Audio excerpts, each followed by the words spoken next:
ஐந்தாவது அனைத்துலக அம்பேத்கர் மாநாடும் அம்பேத்கரின் 133வது பிறந்த நாள் கொண்டாட்டமும் நேற்று ஐடிசி மாநாட்டு மண்டபத்தில் பிரம்மாண்டமாக நடைபெற்றது.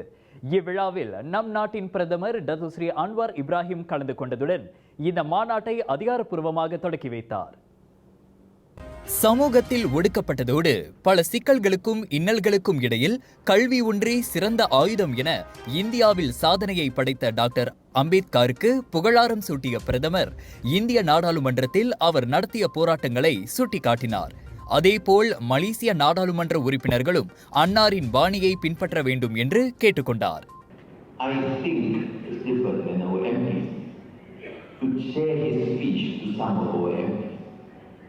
To understand, a speech in Parliament must be well crafted and of quality.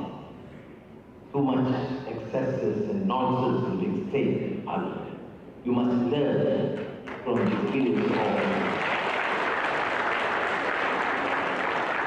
That is an opportunity to you to craft good ideas, good criticism, alternative views. Not much singing and heckling and bringing shame to the quality of parliamentarians in our country. Now, what did he say in his last 1949 Constituent Assembly speech? And better say, without equality,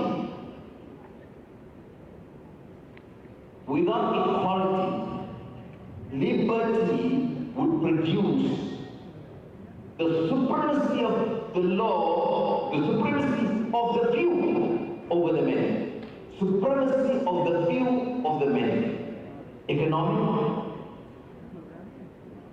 law, education. No. Without equality, you will continue to find this gross inequality between the very rich, the elite and the masses. இவ்விழாவில் பிரதமரை சிறப்பிக்கும் வகையில் அனைத்துலக அம்பேத்கர் விருது அம்பேத்கர் பேரன் பீமா ராவால் பிரதமருக்கு வழங்கப்பட்டது. இவ்வேளையில் இந்நிகழ்ச்சியில் கலந்து சிறப்பித்த ஒற்றுமைத்துறை துணை அமைச்சர் செனட்டர் சரஸ்வதி கந்தசாமி பெண்ணுரிமை காவலர் அம்பேத்கரை கோடி காட்டி உரையாற்றினார். அம்பேத்கரின் வரிகள் உயர்வு தாழ்வில்லா ஒரு சமூகத்தை உருவாக்க வேண்டும், அதிலே பெண்களை முதன்மைப்படுத்த வேண்டும். ஒரு பெண்ணை ஒரு தலைவராக உயர்த்தி பார்க்கின்ற பொழுது அதற்கு குரல் கொடுக்கக்கூடிய தலைவர்கள் இருக்கின்ற நாட்டிலே ஒரு சமுதாயம் வளர்ச்சி பெறும். அந்த சமுதாயம் வளர்ச்சி பெறுகின்ற பொழுது அந்த பெண் மட்டுமல்ல, அந்த பெண்ணை சார்ந்த அனைவருமே வெற்றி பெறுவார்கள் என்பதுதான் சரித்திரம் கூறுகின்ற உண்மை. மாநாட்டிற்கு சிறப்பு சேர்க்கும் வகையில் 6 விருது வழங்கப்பட்டது. அவ்விருது பெற்றவர்களில் சிலர் தங்களின் மகிழ்வான தருணங்களை வணக்கம் மலேசியாவுடன் பகிர்ந்து கொண்டனர். Saya teruja dan amat berterima kasih kerana pihak penganjur telah memberi saya special award. Jadi saya tak akan berhenti, saya akan terus memperjuangkan untuk menjadikan satu Malaysia Madani. இந்த நிகழ்ச்சியில் எனக்கு டாக்டர் அம்பேத்கர் விருது வழங்கியதிலே பெரும் மகிழ்ச்சி அடைகின்றேன்.